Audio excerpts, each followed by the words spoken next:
Porque se Jesus manda fogo do céu, um dia ele disse: eu enviarei o Consolador, o Espírito de verdade, e ele ficará convosco para sempre. O Espírito Santo desceu no dia de Pentecoste e acendeu um fogo no meio da igreja, e nunca mais o fogo apagou. Ele também nunca mais voltou para o céu, está conosco e vai ficar conosco para sempre. O dia que Jesus arrebatar a igreja, ele sobe com a igreja vai para o tribunal de Cristo, ele vai com a igreja entra nas bodas do Cordeiro, ele entra com a igreja volta para o Monte das Oliveiras, ele volta com a igreja entra no reino milenial, ele entra com a igreja vai para o juízo final, ele vai com a igreja, ele estará conosco para sempre. Aleluia! Então não precisa dizer: Jesus manda fogo do céu, já está aí dentro de você. A questão, eu já disse uma vez aqui, se não me falha a memória, é só quebrar o vaso. Quando Gideão foi para a guerra, a Bíblia diz que ele levou uma tocha de fogo dentro do vaso. Chegou lá, só quebrou os vasos, o fogo apareceu. O segredo é quebrarmos o vaso, esquecermos de nós mesmos, dos nossos problemas, das lutas, da guerra do Golfo Pérsico, esquecermos do fim do mundo, do pecado, enfim, de tudo que é ruim, e lembrarmos que o fogo está aqui dentro. Vamos quebrar o vaso. Aleluia! E aí vai ter uma maravilha aqui, viu, irmão? Vai ser uma coisa gloriosa. Aleluia! Glória a Deus. Se você está doente, é só se apossar do milagre, porque a Bíblia diz que o Senhor já tomou sobre si as nossas enfermidades. Se Jesus já tomou, elas não estão mais em nós, já estão nele. Então é só glorificarmos o seu nome. Os nossos pecados já foram perdoados, não precisa nem pedir perdão mais, é só dar glórias a Jesus, porque Jesus já levou também os nossos pecados na cruz do Calvário. Aleluia! Glória a Deus. Então vamos naquele clima maravilhoso espiritual, dar glórias a Jesus. Amém, irmão? Não fique parado, diga alguma coisa. Se você não está sentindo nada, glórias a Jesus. Se está sentindo, glórias a Jesus. Se tem dinheiro no bolso, glórias a Jesus. Se não tem como eu, glórias a Jesus. Não tem problema. Aleluia! Se o pregador é bom, glória a Jesus. Se o pregador é ruim, Jesus não tem culpa dele não saber pregar. Glória a Jesus.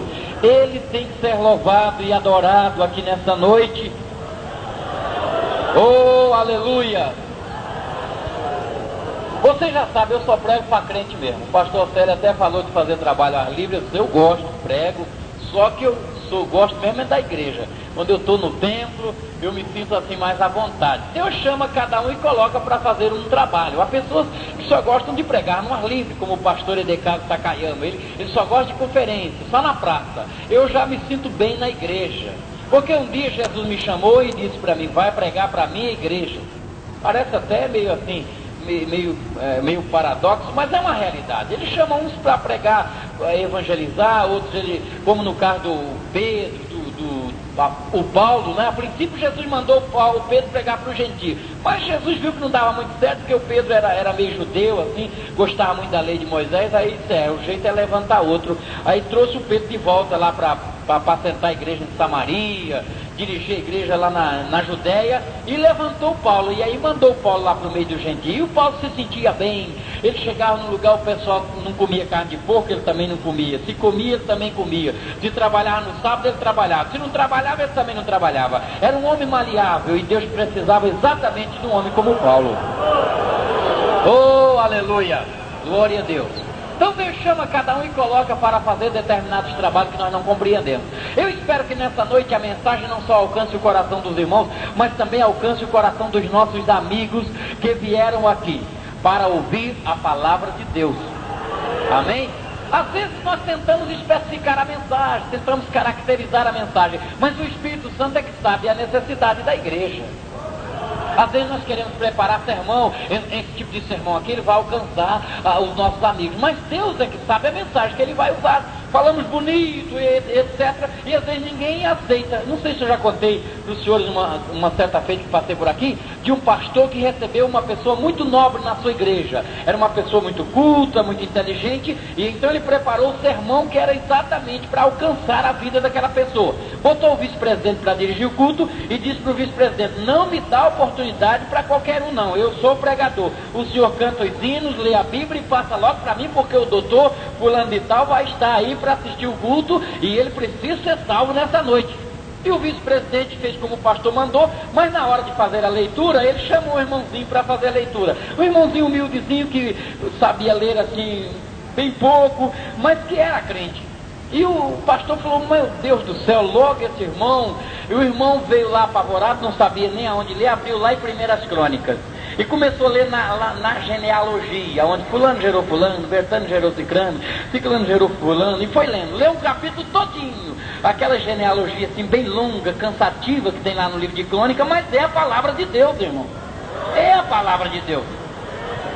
E aí o pastor pregou o sermão bonito, fez o apelo, o doutor se entregou para Jesus, veio chorando e tal, eu quero ser crente. Logo na saída o pastor falou, eu gostaria de saber qual foi a parte da mensagem que mais tocou no seu coração. Ele falou, não foi a mensagem não, pastor, foi aquela leitura que aquele senhor fez aí, porque ele leu o nome de todo mundo, mas não leu o meu, e eu quero meu nome também nesse livro aí.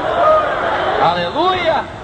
Então Deus usa as coisas simples para confundir as coisas fortes, porque Ele sabe a necessidade de cada um.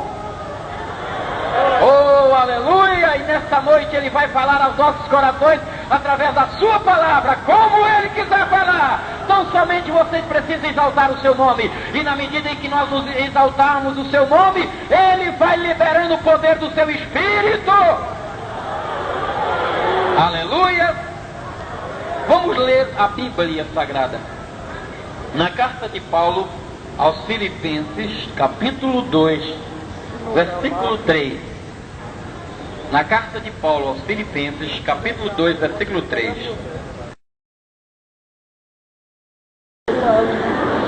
Diz o texto sagrado, nada façais por contenda ou por vanglória, mas por humildade.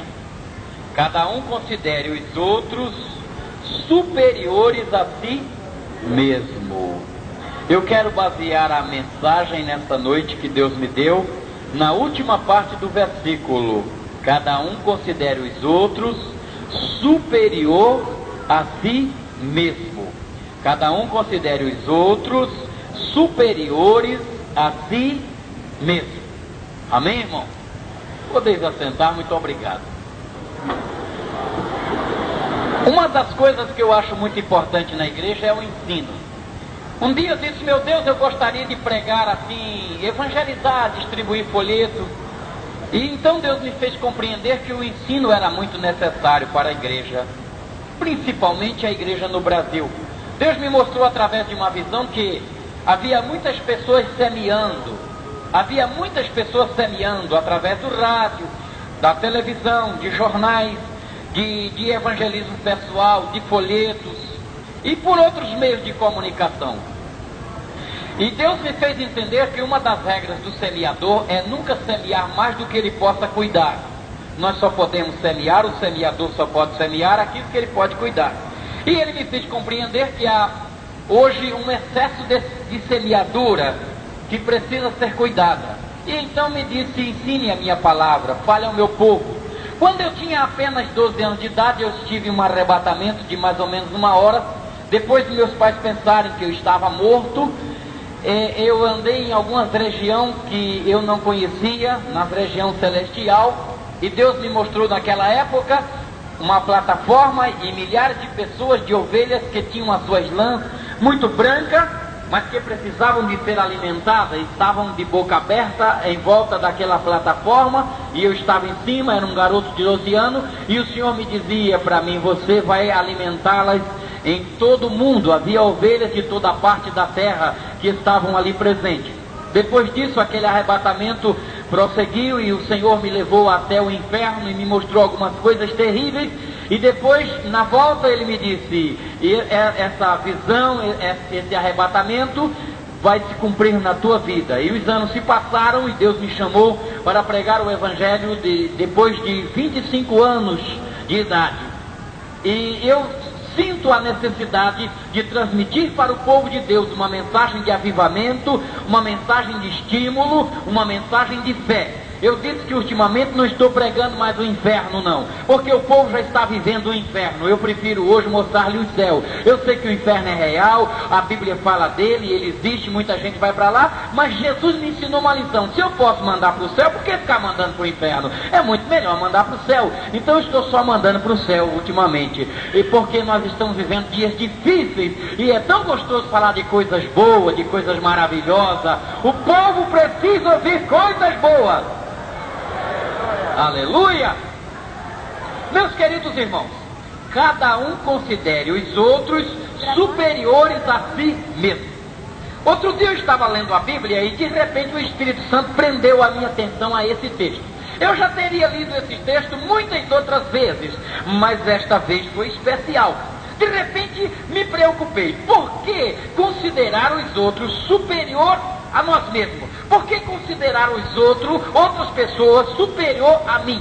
E eu fiquei, Senhor, me ajude a compreender esta palavra. E eu então especifiquei algumas razões porque devemos considerar os irmãos superior a nós mesmos, considerar as outras pessoas superior à nossa pessoa. E eu gostaria de enfatizar nesta noite a primeira razão porque devemos considerar os outros superior a nós mesmos. A primeira razão é porque é um mandamento bíblico. Está escrito aqui em Filipenses 2:3. Cada um considere os outros superiores a si mesmo.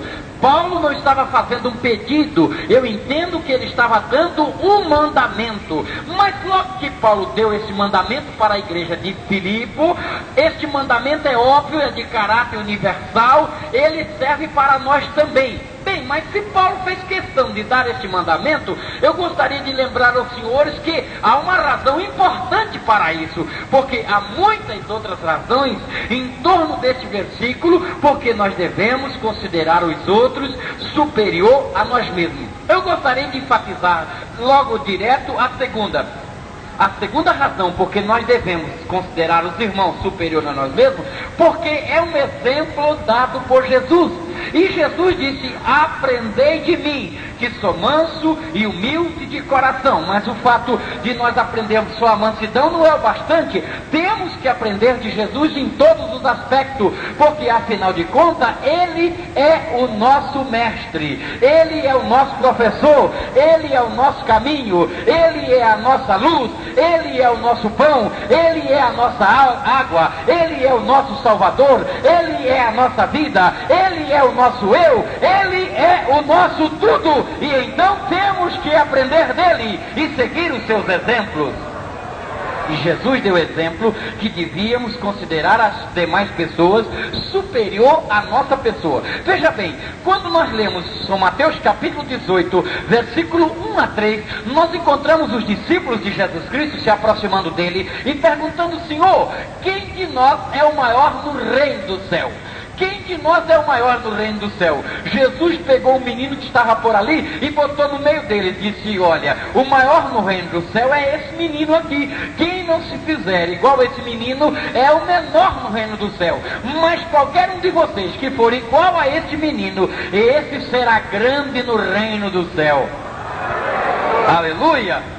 É um exemplo maravilhoso. Se nós ainda continuarmos lendo o livro de São Mateus, no capítulo 20, e versículo 25 a 27, os senhores vão encontrar novamente os discípulos de Jesus pensando ser alguma coisa. Eles ouviram falar que Jesus ia morrer e logo começaram a brigar pela posição de chefe, de líder, de mestre. E estava o Pedro pensando: eu acho que se ele morrer, eu é que vou ser o chefe. Ele disse que vai para Jerusalém, vai ser crucificado, vai morrer lá, então ele morrendo eu vou ficar na presidência. E o João pensava: não, acho que o presidente vai ser eu, porque eu sou tão amigo, tão íntimo, e de vez em quando a gente tem alguma palestra assim, tão restrita, tão íntima. O Tiago dizia: mas eu também não fico muito longe não, eu também sou um dos três. Quando ele subiu a orar no Monte da Transfiguração, ele também me chamou a mim, eu estava junto. Aqueles discípulos que eram discípulos, que eram apóstolos, mas que viviam assim mais longe de Jesus, até certo ponto, coitados, se sentiam humilhados. Para nós não tem nenhuma vaga aí na diretoria, porque o senhor é tão íntimo de Pedro, é tão íntimo do João, é tão íntimo do Tiago, é óbvio que não vai sobrar nada para íntimo de Pedro, é tão íntimo do João, é tão íntimo do Tiago. fraco, é óbvio que não vai sobrar nada para a gente. Mas Jesus reuniu eles e disse: aqui no meio de vocês é diferente. Lá fora no mundo, os maiores dominam os menores, mas aqui é diferente. Aqui é os menores que dominam os maiores. Aleluia! Aqui é diferente. Quando alguém quer ser grande, ele fica pequeno. E quando ele é pequeno, aqui ele fica grande. Jesus disse: é diferente lá do mundo. Aqui o maior serve ao menor, e o menor serve ao maior. Aleluia! Os senhores sabem, meus amados irmãos, que todas as vezes que eu olho para uma pessoa e eu penso que aquela pessoa é inferior a mim em qualquer aspecto, automaticamente no reino de Deus eu já me fiz menor do que ela. Todas as vezes que eu olho para o irmão e digo: coitadinho desse irmão, eu já sou um coitadinho no reino do céu para Deus, para Jesus Cristo e para o Espírito Santo, porque quem quiser ser o maior, Deus já olha para ele considerando ele como menor, porque aqui não tem maior, aqui nós temos que considerar os outros superior a nós mesmos. É mandamento bíblico. Mas nós temos muitos outros exemplos de Jesus Cristo. Se olharmos para o capítulo 13 do livro de João, nós vamos encontrar Jesus dando outro exemplo, quando ele lavou os pés dos discípulos. Pegou uma bacia, uma toalha e começou a lavar o pé do Tiago, do João, do André, do Filipe, do Bartolomeu, do Tadeu, e veio lavando. O Pedro ficou escandalizado, porque o Pedro era cheio de querer ser grande e ele respeitava unicamente a Jesus Cristo. E daqui a pouco está Jesus lavando o pé do André, e o Pedro disse: o meu senhor não lava. O meu senhor não lava. Mas o Pedro era o crente dos extremos. Uma hora ele estava num lado, outra hora ele estava no outro. Aí ele disse: o meu senhor não lava. Jesus falou: se eu não lavar, você não tem parte comigo. Aí ele falou: o senhor não lava só os pés não, lava a cabeça, lava o corpo tudo. Uma hora ele não queria lavar nada, na outra hora ele já queria tomar um banho. Mas Jesus falou: quem já está limpo não precisa lavar, senão os pés. Se você não for lavado por mim, você não tem parte comigo. Jesus disse: eu sou o Cristo, eu sou o vosso mestre, e vos dei esse exemplo, e vocês devem proceder assim. Em outras palavras, considere o outro superior a você mesmo. Aleluia! Aleluia! Terceira razão por que nós devemos considerar os irmãos superior a nós mesmos: porque a luta pela igualdade não provém de Deus, é uma filosofia diabólica, mas a doutrina bíblica é considerar o irmão superior a nós mesmos. Vejam bem, se os senhores lerem o capítulo 3 do livro de Gênesis, o versículo de número 5, os senhores vão encontrar essa filosofia satânica implantada no coração de Eva. A Bíblia diz que Satanás apareceu para Eva e disse: se você comer dessa árvore, você não vai morrer como Deus falou, mas os teus olhos vão ser aberto e você vai ficar igual a Deus. E a Eva comeu e acabou cometendo o maior erro de toda a história da humanidade. Regrediu, perdeu a sua condição espiritual, porque essa é uma filosofia satânica. Ele criou essa filosofia quando morava ainda no Éden mineral, lá na terra original. Está escrito no livro de Isaías, capítulo 14, versículo 14 ao versículo 15. Ele disse: eu subirei nas mais altas nuvens e serei semelhante ao Altíssimo. Mas o versículo 15 diz assim: lançado serás ao inferno, porque Deus não espalhou a luta pela igualdade provocada através de polêmica, de guerra, de briga, mas Jesus disse: cada um considere o outro superior a si mesmo. É uma doutrina bíblica, é um mandamento bíblico, e essa porfia que existe hoje originou-se no diabo. Hoje nós estamos vivendo em um mundo de guerra. E por que a guerra? Por causa da ambição. Os homens brigam por causa do poder, porque um quer ser maior do que o outro, uns querem ser maiores do que os outros. Mas na igreja do Senhor deve ser diferente. Eu tenho que olhar para a irmã Maria, para o irmão Zezinho, para o irmão Antônio e pensar: é melhor do que eu, é servo de Deus, é membro da igreja de Jesus Cristo, vai morar no céu como a mim. Aqui não há inferior, aqui há superiores. Aleluia!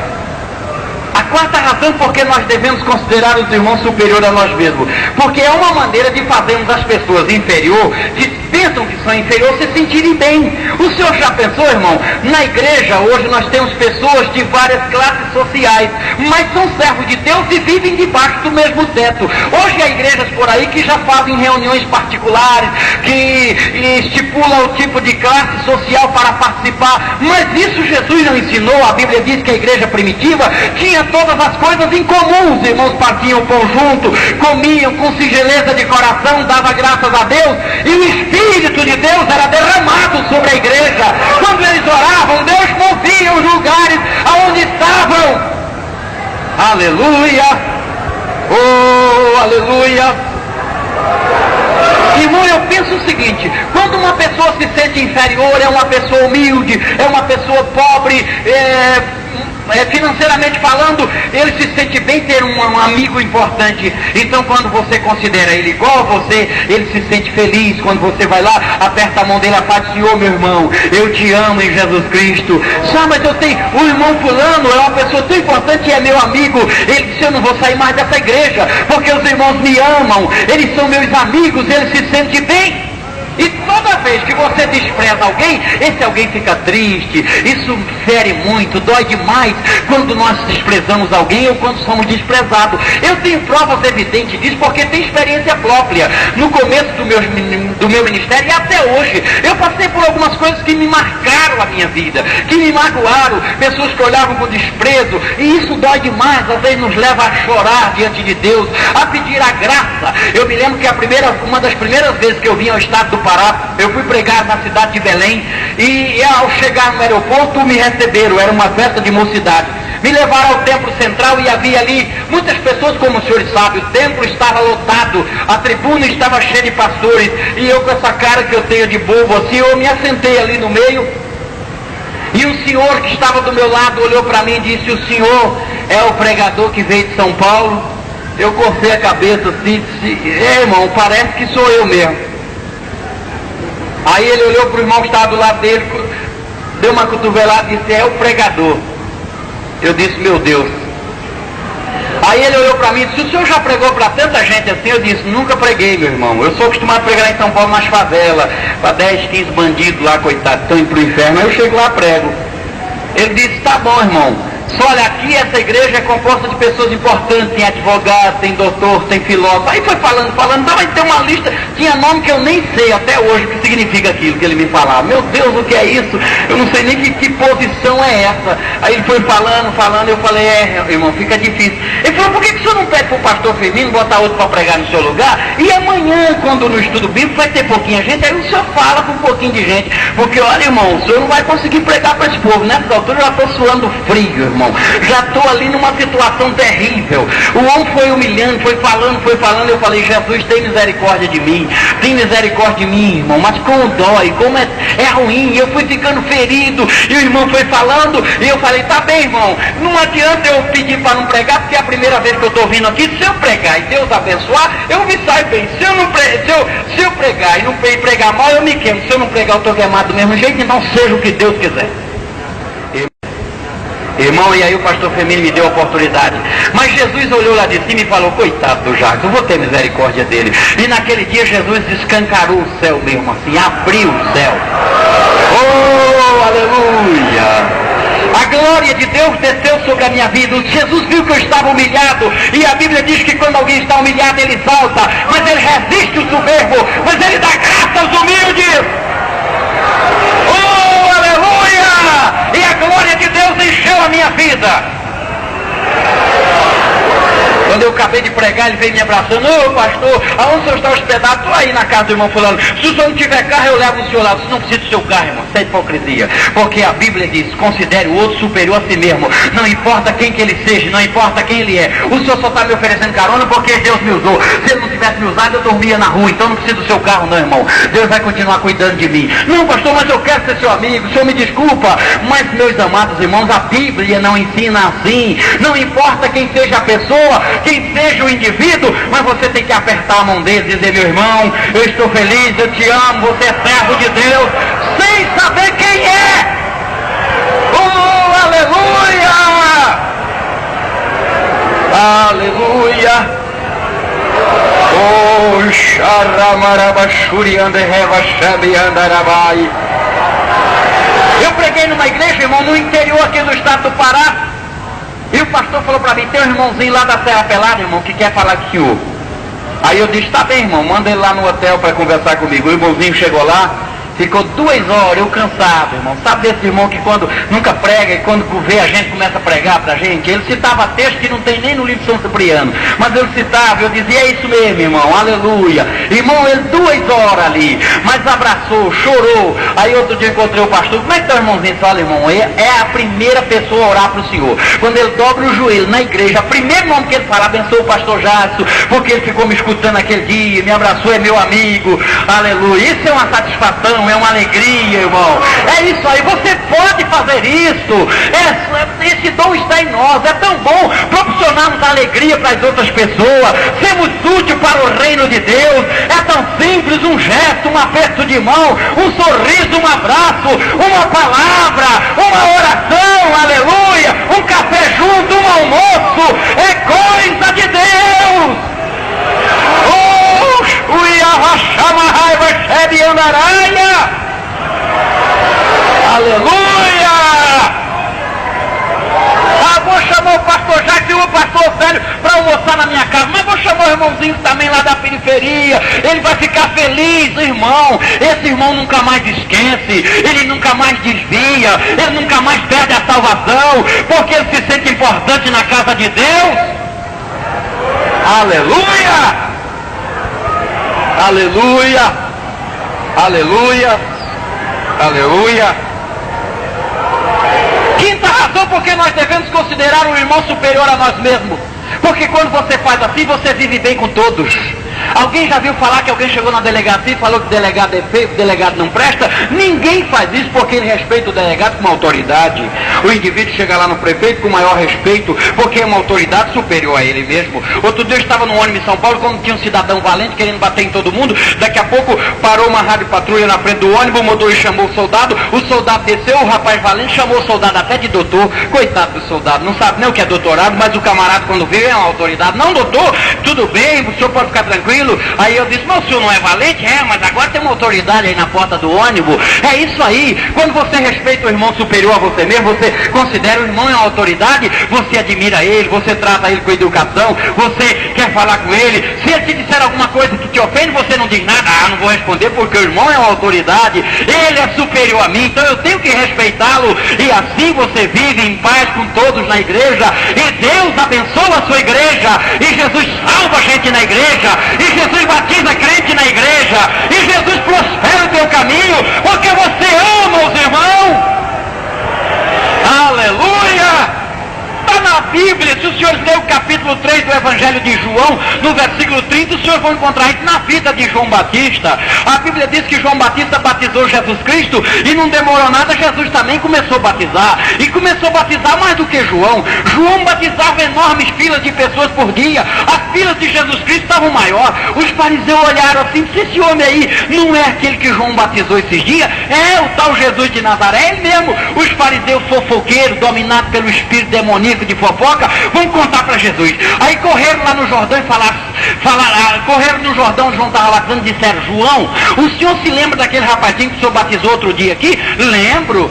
Olha, ele está batizando mais gente do que o senhor, está batizando multidão. O senhor batizou ele, agora ele já está batizando gente. Aí João olhou para os fofoqueiros, todo mundo esperando que João ia ficar nervoso, ele não pode batizar, que negócio é esse? O João disse, convém que ele cresça e que eu diminua. Aleluia! Convém que ele cresça e que eu diminua. Oh, aleluia, aleluia, aleluia. Agora os senhores vejam bem, irmão, a humildade de Jesus.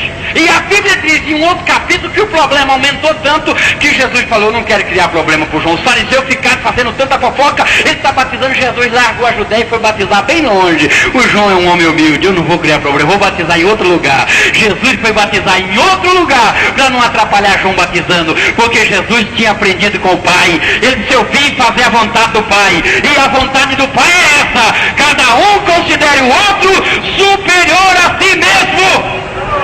Oh, aleluia! Jesus podia dizer, o João é que para de batizar, se quiser eu não vou parar não. Mas Jesus falou, não, eu vou mudar de lugar, vou batizar bem longe. Oh, aleluia! Então você consegue viver em paz, irmãos, com todos, e Deus abençoa. Sexta razão porque você precisa considerar o irmão superior a você mesmo. Sexta e última da minha mensagem nessa noite.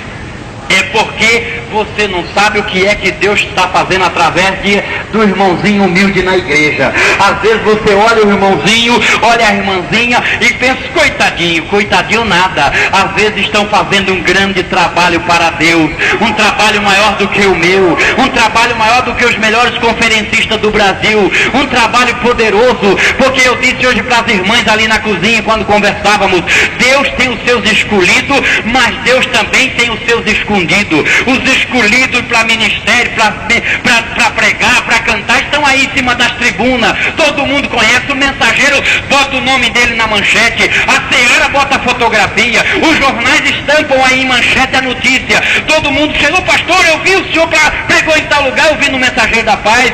Mas os escondidos não aparecem não, viu irmão? Eles não têm os seus nomes nos anais da história, mas está registrado no livro da vida no céu. O dia que chegar no tribunal de Cristo, eles vão ser recompensados, porque Deus escreve tudo.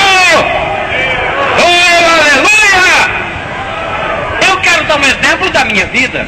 Hoje quase todo mundo no Brasil conhece o pastor Jackson Rodrigues, mas não conhece a minha mãe, uma senhora já idosa, com quase 60 anos, que está uma hora dessa lá em casa, simplesinha, humildezinha, mas se eu estou aqui, glórias a Deus e a ela, que durante longos anos chorava nas madrugadas, quando eu chegava drogado, pelas madrugadas eu cansei de chegar 4 horas da manhã, 5 horas, lá estava a minha mãe ajoelhada em noite de vigília, dizendo, Jesus, salve o meu filho, salve o Jackson, proteja ele onde estiver agora, guarde ele. Eu chegava lá, estava ela chorando. O Espírito Santo me convenceu do pecado, da justiça, do juízo, do inferno, das trevas, me trouxe para a igreja. A minha mãe continua orando, ela ora até hoje. Eu já estou com 34 anos de idade, mas quando chego em casa, depois de longa temporada de viagem, a minha mãe fala, mas menino, por onde tu é um homem de fé? Porque Noé é um homem justiceiro, mas ninguém fala na mulher dele. E a mulher de Noé, irmão, e a velha de Noé, uma crente tão humilde que quando Moisés foi escrever o nome dela, ela falou, não, eu não quero meu nome aí não quero que ninguém saiba.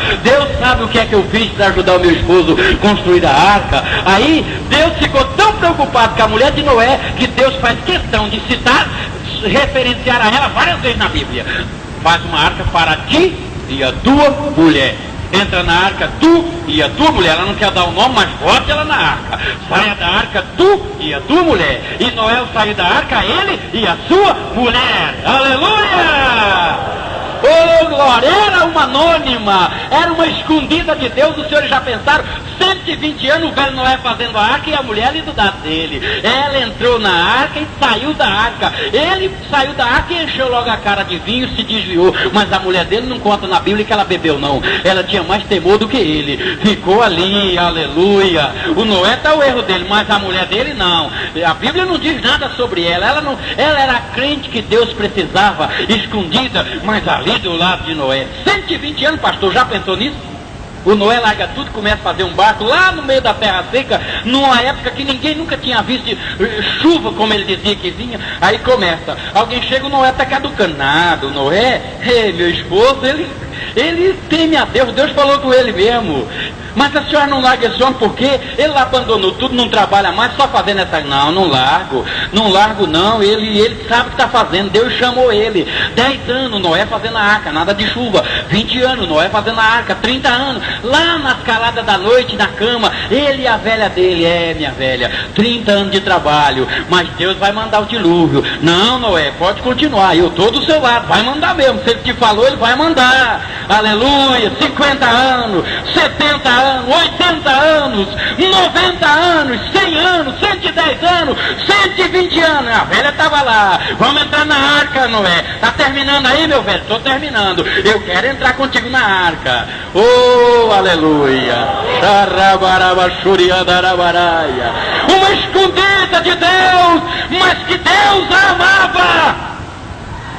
Aleluia. Então, irmão, você não sabe o que é que Deus está fazendo através do irmão, da irmãzinha que está aí na igreja, porque Deus tem os escolhidos, mas tem os escondidos também. Tem muita gente escondida aí, fazendo um grande trabalho para Deus.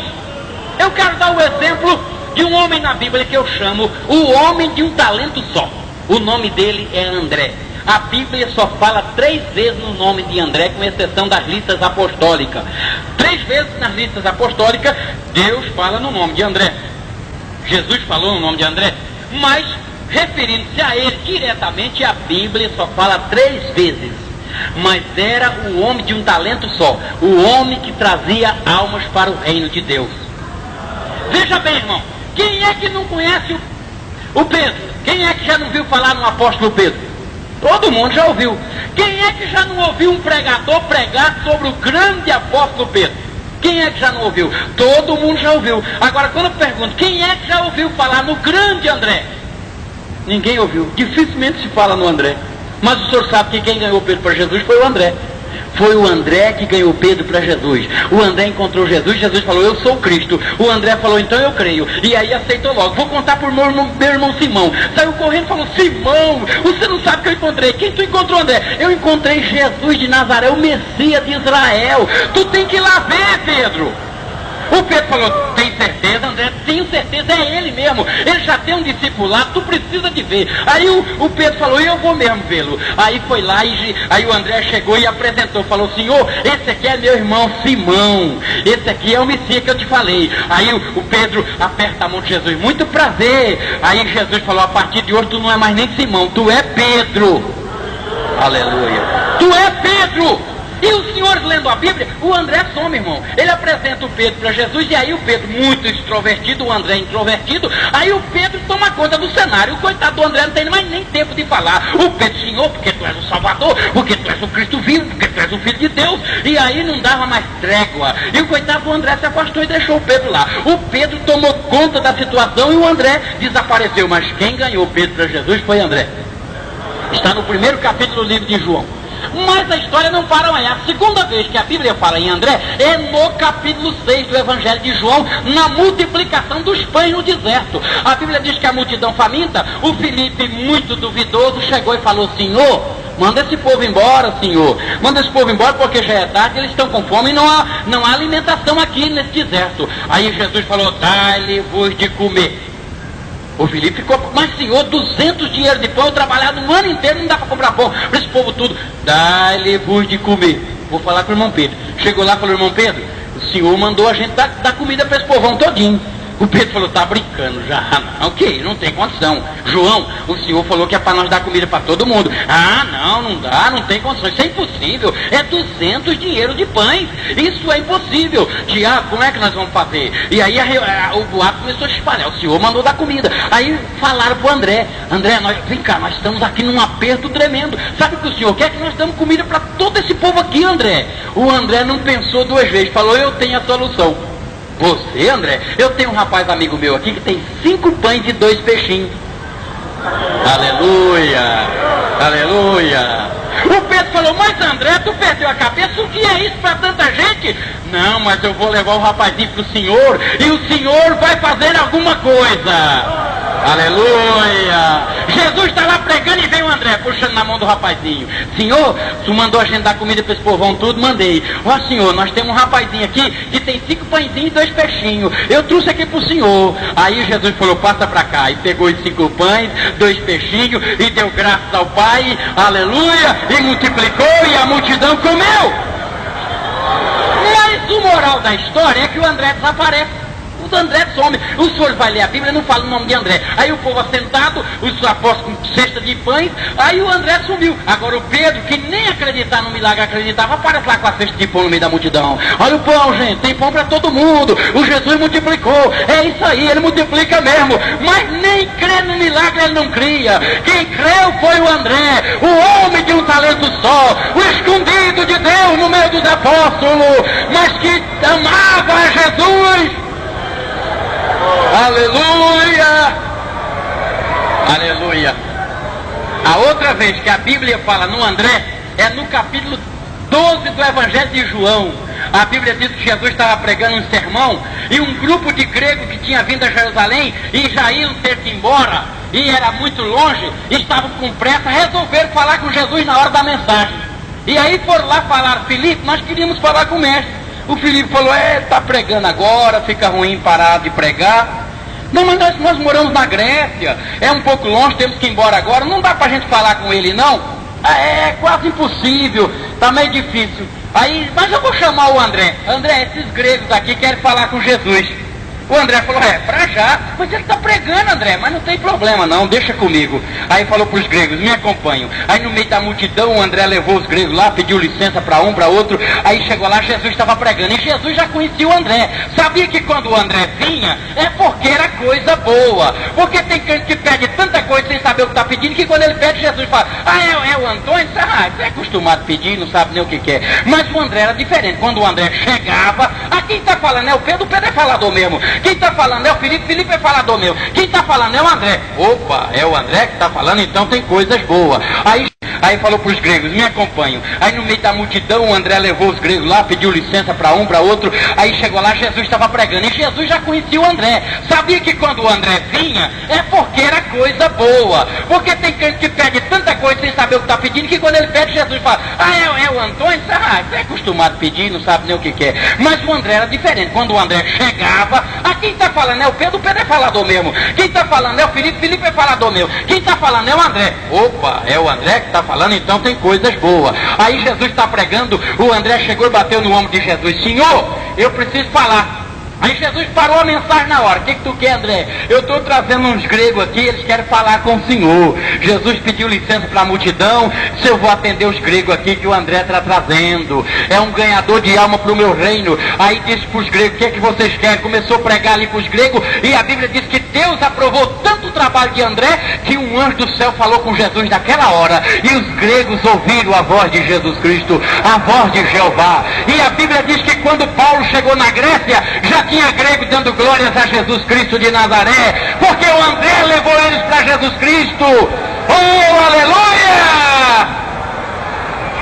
Aleluia! Irmão, você não sabe o que é que Deus pode fazer através do irmão na igreja. Às vezes tu pensa que ele não é ninguém, que ele não é nada, mas Deus está realizando um trabalho poderoso através da sua vida, um trabalho escondido. Oh, aleluia! Ninguém na igreja é inútil, viu, irmão? Tem gente que olha para os outros e pensa que ele é inútil aqui na igreja. Gente inútil não fica aqui. Jesus falou, a vara em mim que não dá fruto, corta, limpa, aqui dá mais fruto. Aqui só fica gente que produz fruto. Aleluia! O camarada pode ser ruim como for, se está aqui dentro é porque ele serve para Deus. Um dia, quando eu era pastor de igreja, o irmão chegou para mim e falou, pastor, tem que excluir aquela irmã, ela é fofoqueira, só vive contando fofoca, e nós temos que excluir. Aí eu falei, mas por que excluir, irmão? Porque é fofoqueira, irmão. Ela leva tudo que não presta daqui da igreja e conta aí, ela tem que cortar. Aí eu levei ele até o púlpito da igreja, tinha um vaso bonito como esse. Eu falei, irmão, aqui em Timóteo está escrito que na casa de Deus há muitos vasos. Vaso de ouro, vaso de prata, vaso de barro e vaso de madeira. Uns são para a honra e outros são para a desonra, mas todos estão debaixo do mesmo teto e todos têm um valor. Aí eu levei ele e falei, olha, irmão, é o seguinte, esse vaso aqui é bonito, olha, as irmãs botaram flores aqui, o senhor viu que vaso lindo? Ele falou, esse vaso é lindo. Eu disse, esse vaso é o senhor, vamos fazer de conta que esse vaso somos nós dois. Aí ele disse, tá muito bem. Eu levei ele no banheiro da igreja, eu disse, agora o senhor me pega esse vaso aqui do banheiro, de botar lixo, e o senhor joga ele fora e pega aquele das flores, põe as flores nele e trago das flores e põe aqui. Ele falou, não, pastor, mas botar lixo num vaso tão bonito desse? Eu disse, mas é isso que o senhor está querendo fazer, irmão. Essa irmãzinha é um vasinho, agora é um vaso de lixo, mas tem que ficar aqui que é para jogar os lixos. Aí pega todo o lixo, em vez de jogar em mim, no senhor que é um vaso de honra, ela pega os lixos, a fofoca e leva embora. Mas é vaso, serve para alguma coisa, então deixa por enquanto aí, enquanto servir pelo menos para lixo, porque ninguém fica na casa de Deus sem servir para nada. Todos têm o seu valor, pode ser para a honra ou para a desonra, mas que serve, serve, e Jesus ama a todos. Aleluia! Paulo disse que nós somos membros uns dos outros. Ele comparou a igreja como um corpo, e ele disse que a orelha não pode falar para os olhos, eu não preciso de vocês porque eu sou orelha. Os olhos não podem falar para a boca, não preciso de você porque eu sou boca. Não, os membros do corpo vivem unidos. Eu posso dar o exemplo do pastor Océlio, por exemplo, na nossa intimidade, ele está de óculos. O que a orelha e o nariz tem a ver com o problema das vistas dele? Não tem nada a ver, mas eles são unidos, estão ali segurando o óculos, estão ali, um segura de um lado, outro segura do outro, que é para as vistas poder ver melhor. pode enxergar melhor. Mas o que a orelha e o nariz do irmão Douglas tem a ver com o problema das vistas? Mas não reclamam, estão ali segurando esse peso. Tem pessoas que os óculos estão pesados que o nariz chega a ficar achatado, mas não reclamam, porque são membros e querem ajudar um ao outro. É isso mesmo que Paulo quis dizer à igreja. Não importa quem você seja, quem você é membro do corpo de Cristo.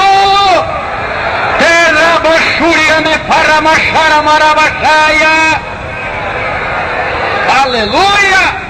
Nós temos um dedo no pé chamado dedo minguinho, bem pequenininho lá dentro do sapato. Ninguém dá valor nesse dedinho. Todo mundo vai sair, limpa bem as unhas, corta as unhas da mão, porque elas estão visíveis. Mas o dedinho, o camarada não dá muita importância para ele. Está lá dentro do sapato, ninguém vê, mas corta o dedo para você ver como vai ser difícil para tu andar, a dor que tu vai sentir. Irmão, ele é membro do teu corpo. Tem pessoas na igreja que não serve para nada, é um coitadinho, mas corte ele do corpo para tu ver o preço que vai pagar, porque é membro do corpo de Jesus Cristo, e é ele que sente a dor. Ele tem o valor, não despreze, porque ele pertence a essa igreja. Ame a ele, considere ele melhor que você.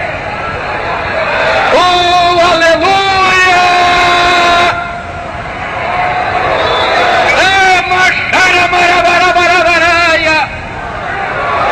Aleluia! Eu ouvi uma vez o testemunho do pastor João de Oliveira, de saudosa memória. Eu não sei se o pastor Sérgio chegou a conhecer, mas ele contou-nos uma vez numa reunião de pastores que ele tinha um irmão na igreja dele que não prestava para nada. Era muito valente, brigava, batia, só vivia disciplinado, porque era muito brigão. E um dia brigou lá na rua e o pastor disse que disciplinou ele da igreja. Disciplinou por muito tempo, falou, fica muito tempo em disciplina porque tu não tem jeito não. Aí quando um dia o pastor João disse que tinha que levar a ceia numa fazenda muito longe, e tinha chovido muito, ele meio doente, procurou os presbíteros, diáconos da igreja, ninguém podia ir. Aí ele está lá conversando com a esposa, meu Deus, o que é que eu vou fazer isso sozinho? Eram uns 10 quilômetros, daqui a pouco chegou o irmão Valente. Chegou lá, ô pastor, pai do senhor, pai do senhor. O senhor parece estar preocupado, pastor? Não, é porque eu tenho que ir numa fazenda levar a ceia, é muito longe, não encontrei ninguém para ir comigo. Ele disse, eu vou com o senhor.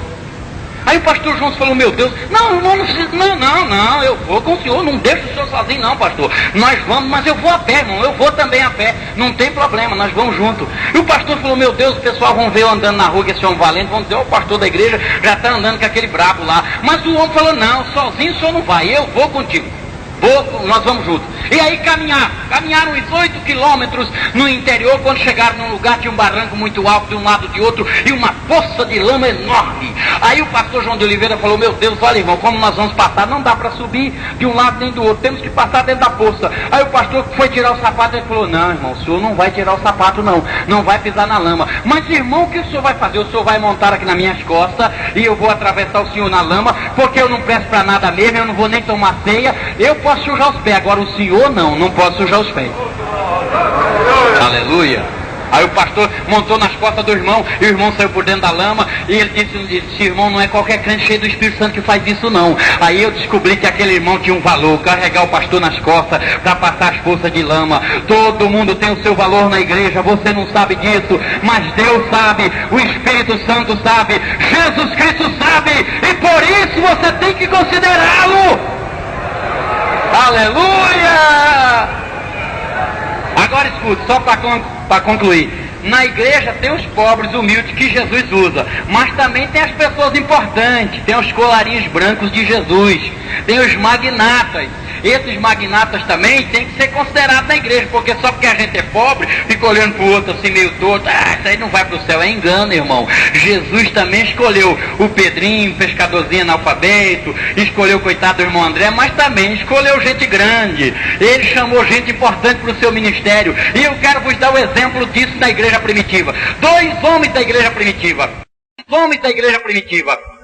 O nome do primeiro era Nicodemos, e o nome do segundo, José de Arimateia, senador naquela época, discípulo fiel de Jesus Cristo. Aleluia! Aleluia!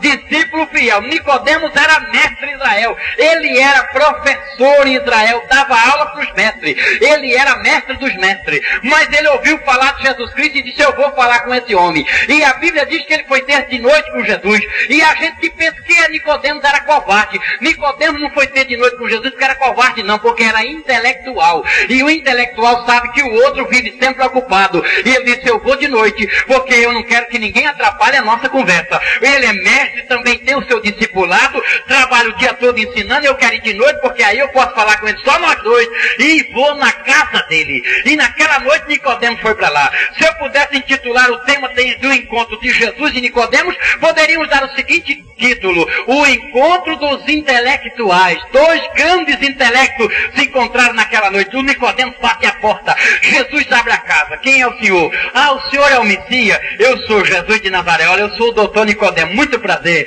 Jesus. Aí Jesus, muito prazer, o que o senhor deseja? Pode entrar. Aí Nicodemos entra na casa de Jesus. O que é que o senhor deseja? Olha, mestre, como se diz, de praxe, os elogios entre o pessoal da cúpula. Aí o Nicodemos aperta a mão de Jesus e diz, olha, eu quero dizer para o senhor que nós estamos maravilhados. Eu tenho ouvido falar da sua pessoa. Eu tinha muito desejo de conhecê-lo. Estou feliz por isso. Olha, o senhor é um homem muito importante. Eu tenho ouvido falar dos milagres que o senhor tem realizado, dos sermões que o senhor prega, como os fariseus estão apavorados, e eu ouvi falar das curas, das ressurreições, e nós chegamos à seguinte conclusão, mestre, que ninguém pode fazer isso se Deus não estiver com ele.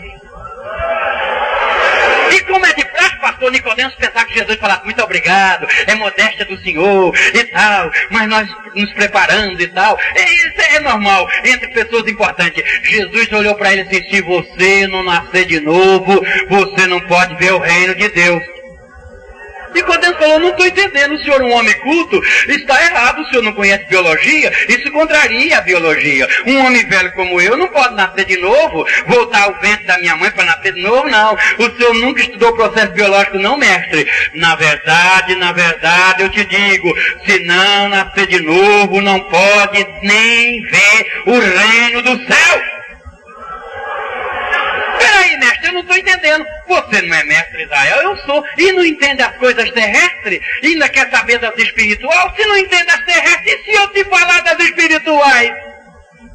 Em resumo, irmão, Jesus pregou e o Nicodemos saiu de lá crente, convertido. Os senhores vão encontrar essa prova quando Jesus estava sendo preso lá no capítulo 7 do Evangelho de São João, versículo 57, quando todo mundo falava, esse homem não presta, esse homem é enganador, esse homem é analfabeto, ele não tem cultura, ele não pode pregar. Nicodemos era membro do Sinédrio, foi o último a falar. No final de tudo, Nicodemos pediu a palavra e falou, porventura, a nossa lei condena algum homem sem primeiro ouvir dele alguma coisa? Em outras palavras, Nicodemos falou, por que vocês não vão na casa dele como eu fui? Vão conversar com ele e vão saber se ele é um intelectual ou não é, se ele conhece ou não conhece, se ele sabe ou não sabe, se ele é o filho de Deus ou se ele não é, se ele tem poder ou se ele não tem. Vá na casa dele.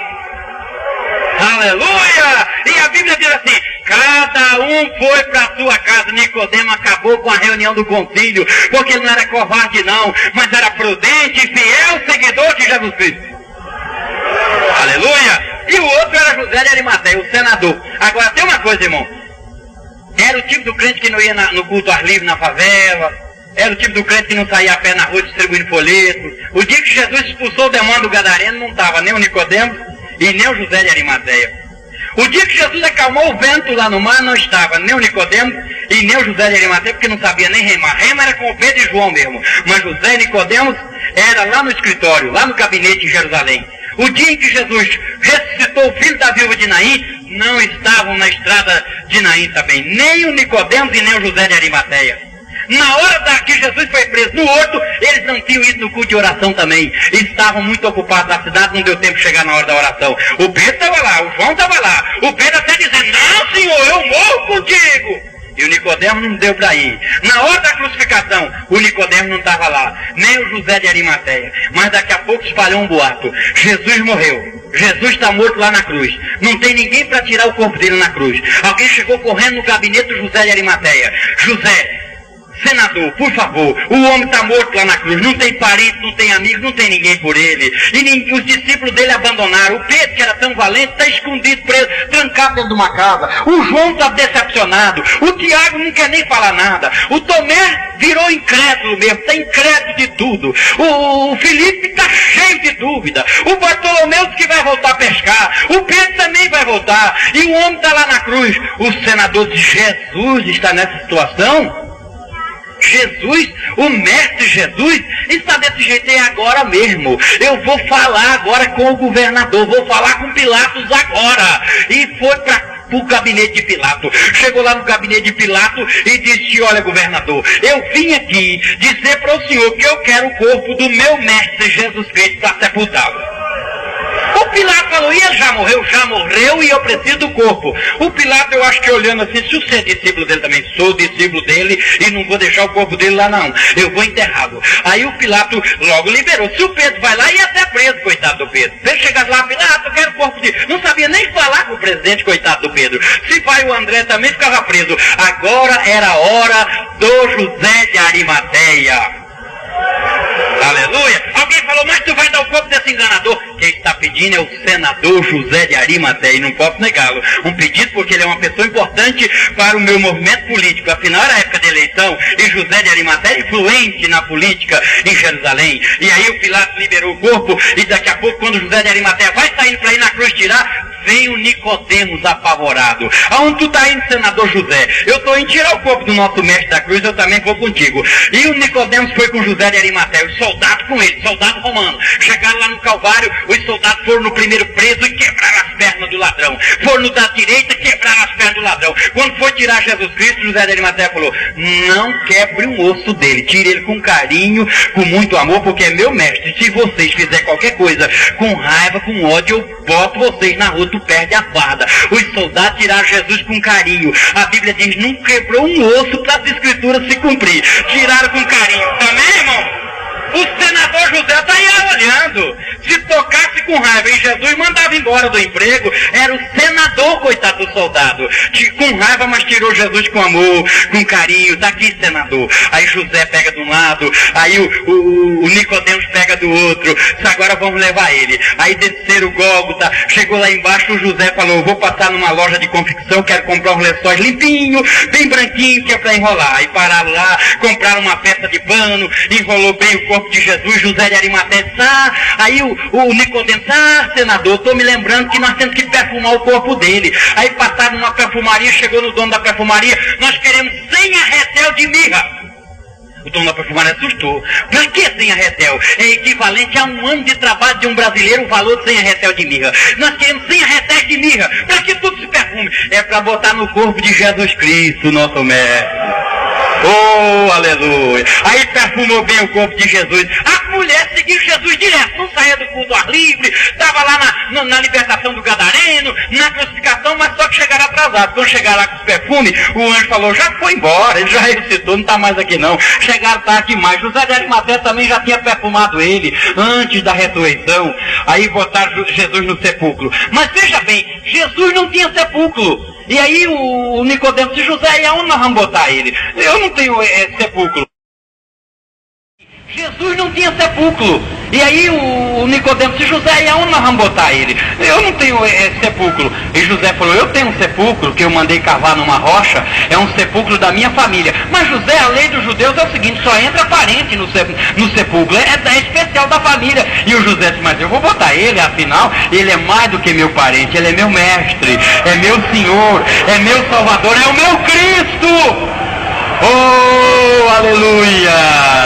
Aí botou Jesus lá, rolaram uma pedra, botaram na porta do sepulcro. Jesus ficou tão satisfeito com Nicodemos e José de Arimateia, que a Bíblia diz em João, no capítulo 20, que no dia em que Jesus ressuscitou, quando Pedro chegou lá no sepulcro, Jesus tinha pego os lençóis, tinha dobrado e colocado no cantinho da sepultura, bem dobradinho, como quem diz assim: muito obrigado, José de Arimateia, muito obrigado, Nicodemos. Oh, aleluia! Deus usa na igreja quem Ele quer. Deus usa na igreja quem Ele quer, para aquilo que Ele quiser usar. Oh, e nessa noite o Espírito de Deus está caindo aqui sobre todas as nossas vidas. Deus não faz acepção de pessoa. Deus não faz acepção de pessoa.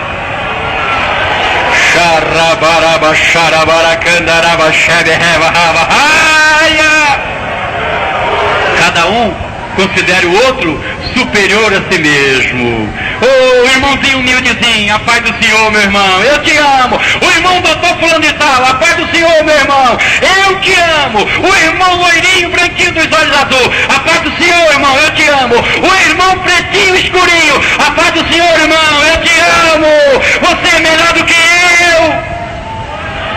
E para baixo, o pastor Jackson, a paz do Senhor, pastor Jackson. O irmãozinho aí, membro da igreja lá na beira do rio, a paz do Senhor, meu irmão, é superior ao pastor Jackson, está fazendo um trabalho para Deus muito grande, e só lá no céu é que vai ser descoberto. Ficaremos surpresos no tribunal de Cristo, quando nós, os pastores, vemos os membros das nossas igrejas chegarem lá, levando ouro, levando prata e pedra preciosa, almas para o reino de Deus.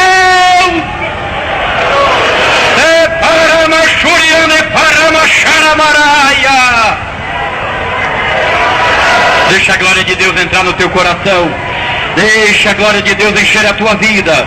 Deixa o Espírito Santo te dominar, porque só através do Espírito Santo nós temos possibilidade de fazermos isto. Só por meio de um quebrantamento espiritual nós deixamos o nosso eu, o nosso orgulho, o nosso egoísmo cair por terra. Só por meio de um avivamento espiritual é que nós podemos considerar os outros melhores do que nós. Só pelo poder de Deus. Aleluia! Ivanavai Shemerebias Parabacandaramahawahai. Oh, aleluia! Vamos ficar em pé agora, irmãos, em nome de Jesus, por favor.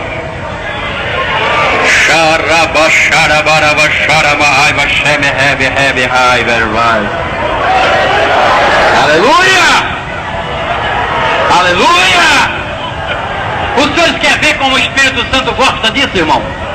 Deus gosta quando a gente pode olhar no outro, pode amar o outro. Deus gosta. Aleluia! Jesus libera o poder.